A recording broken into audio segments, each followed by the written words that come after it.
Olá a todos, eu sou Pedro Aurélio Teixeira, repórter do canal Energia, e a pedido da Abdan, estou à frente dessa 7ª edição do Nuclear Cast, que agora eu converso com o Paulo Coelho, líder de energia nuclear da Tractebel Engie. Paulo, prazer ter você aqui nessa edição do Nuclear Cast. A gente vai conversar um pouco aí sobre inovação no setor. Como é que você vê a tua avaliação hoje da inovação aí na área nuclear aqui no Brasil, até de um modo geral, assim, como é que você avalia a inovação? Bom, em primeiro lugar, bom dia, obrigado pelo convite. Eu acho que o mundo, se olhar, né, o mapa geopolítico, hoje existem momentos diferentes em lugares diferentes. Se a gente olhar o nosso continente, né, o continente americano, onde a gente recebe muita influência, o que você vê é o poder público e a iniciativa privada trabalhando junto para fomentar a cadeia nuclear. Porque está claro que sem a energia nuclear a pegada de carbono não vai diminuir, não vamos chegar aos índices de 2050, e isso existe. Aqui no Brasil, a gente vê uma quase estagnação. Eu acho que é muito simbólico o que está acontecendo com a Angra 3. Né? A Angra 3 é uma usina só, mas é um equipamento que está parado, um ativo que está parado desde 2015, né? Custando para o erário público 1,2 bilhão por ano de manutenção, sem gerar nada, sem gerar conhecimento, sem gerar emprego, e o nosso governo não consegue tomar uma decisão da continuidade ou não. Isso traz para a gente uma distância muito grande quando a gente faz inovação, falando sobre o tema inovação, do que está acontecendo lá fora, o que a gente pode fazer aqui e trazer para aqui, para dentro do Brasil, porque o incentivo não é grande. Né? Então, é um momento complicado para a cadeia nuclear brasileira. Assim, essa nossa característica de um monopólio estatal, não ter a figura dos agentes privados, também ter uma configuração diferente, daria uma oxigenação maior para a nossa inovação. Com certeza. O problema é que, por uma questão política, eu não sei, na última Assembleia Constituinte, que redigiu a nossa Constituição atual, a questão nuclear virou cláusula pétrea da Constituição, que é um poder público, que é do Estado. Então, assim, para a gente alterar isso, tem que alterar a Constituição brasileira, o que é uma coisa que não vai acontecer nunca. Mas estamos buscando caminhos de viabilizar isso. Houve um movimento importante agora, que é a entrada da Âmbar, quer dizer, vai ser confirmada ainda na base acionária da eletronuclear. Na verdade, ela vai ser a controladora do capital, de 68% do capital da eletronuclear, mais 39% do capital votante. Mas é um ente privado entrando na gestão direta de uma empresa nuclear. Isso pode trazer algumas brechas ou possibilidades de a gente ter um fluxo de capital privado entrando no mercado em função dessa mudança. Mas não é simples. Mesmo isso, vamos precisar de arcabouços legais, que a gente não tem hoje, um marco regulatório que não tem hoje, para poder sustentar, ter uma base robusta para esse capital privado. E só para comparar essa questão do marco regulatório, o marco regulatório do gás, que era uma coisa que todo mundo queria, levou 10 anos para ser concluído. O marco regulatório do nuclear, que é uma coisa que ainda divide opinião, então a previsão é que seja muito rápido. Mas há um caminho aí, sem dúvida nenhuma. Agora, Paulo, esse cenário que você colocou contrasta um pouco com o do setor elétrico tradicional, né, que tem aposta em inovação, startups, fundos de pesquisa, é um cenário diferente. Né? É completamente diferente, eu acho que são dois mundos muito diferentes. Né? Eu acho que tem uma questão que a gente não pode perder nunca de perspectiva, que é a questão da aceitação. Né? E quando eu digo aceitação, não é aceitação pública, é aceitação da sociedade civil como um todo. Eu sempre digo que o mundo conheceu a energia nuclear através de Hiroshima e Nagasaki. Então, foi uma bomba destruindo vida, patrimônio. Se o mundo tivesse conhecido a energia nuclear, tecnologia salvam as pessoas, cura o câncer, você ia ter uma visão positiva. Hoje, a energia nuclear tem uma visão ainda negativa, não só na comunidade, mas na classe política. Agora, se você for perguntar para a Angra 3 ou para o prefeito, fala assim, fosse possível, vamos imaginar que fosse possível você pegar Angra 1, Angra 2, Angra 3, tirar de Angra e colocar em outro município. Pergunta se o município de Angra ia querer tirar. Porque toda a cadeia de valor que é promovida pelo nuclear beneficia a sociedade. Mas a gente tem essa resistência. Então, tem essa diferença muito grande. E o setor elétrico brasileiro é um setor maduro, como você falou, que a gente exporta a tecnologia, mas nuclear nós estamos estagnados. E, Paulo, como é que você vê aí o SMR? Você vê ele como um componente de inovação? Falta muito ainda? O que você avalia desses pequenos reatores? O SMR, com certeza, é uma possibilidade. Não é uma bala de prata. Não vai resolver todos os problemas, mas ele traz uma flexibilidade que a gente não tem nas grandes plantas, né? Principalmente, que é uma coisa que se chama em inglês o load falling, que a carga ao longo do dia elétrica ela não é estável, né? Uma planta nuclear desse porte, ela é inflexível, ela despacha aquela base independente da demanda. O SMR, ele consegue acompanhar a demanda, então ele consegue fazer esse acompanhamento de carga, o que é importante. E ele, pela modularidade dele, ele consegue se deslocar mais facilmente. Deslocar não é o termo correto, mas ele tem mais flexibilidade de locação. A área, o terreno necessário para instalar é menor, tem menos complicações, a questão de segurança é passiva, não é ativa. Então, assim, mas o Brasil está muito longe. A gente não tem marco regulatório e o governo brasileiro não vai investir, né? A eletronuclear não vai investir em SMR. Então, tem uma possibilidade, mas não é no futuro próximo, não. E você também acha que o SMR pode sofrer com esse mesmo seria preconceito que a fonte nuclear tem em si, ou talvez não por conta das suas características? Ele pode sofrer o mesmo, ter a mesma visão torta que a fonte nuclear tem?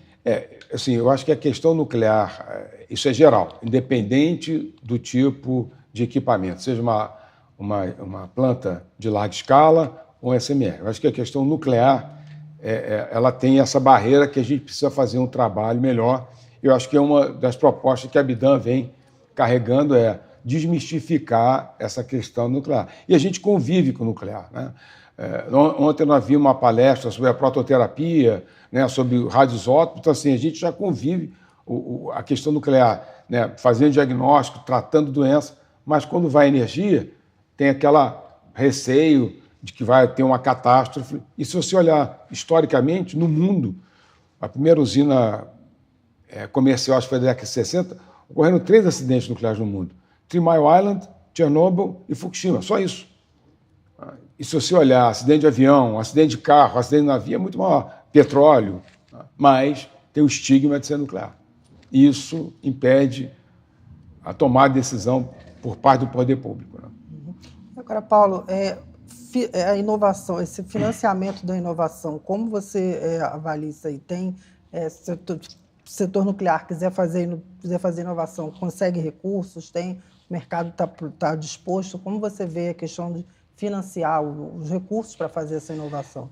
A gente tem mecanismos de financiamento, né? A gente vai falar hoje, daqui a pouco, uma inovação, que é o microreator brasileiro, através da FINEP, né? Mas a gente precisa de mecanismos mais robustos de financiamento e sustentáveis, né? E, claro, precisa, além disso, que o setor público se engaje junto com o setor privado para fazer que esse arcabouço financeiro, de financiamento ilegal, trabalhe junto à inovação. Hoje é abrir picada, né? Assim, o empreendedor brasileiro, o mercado brasileiro, ele é muito pouco receptivo, né? Ele é muito fechado, muito complexo. E esse tipo de inovação requer muita coragem do ponto de vista técnico e financeiro, porque vai quebrar pedra, parece que o sistema é feito para não viabilizar isso. Mas existem alguns caminhos, tanto o microreator brasileiro está aí para comprovar isso, mas não é fácil, não.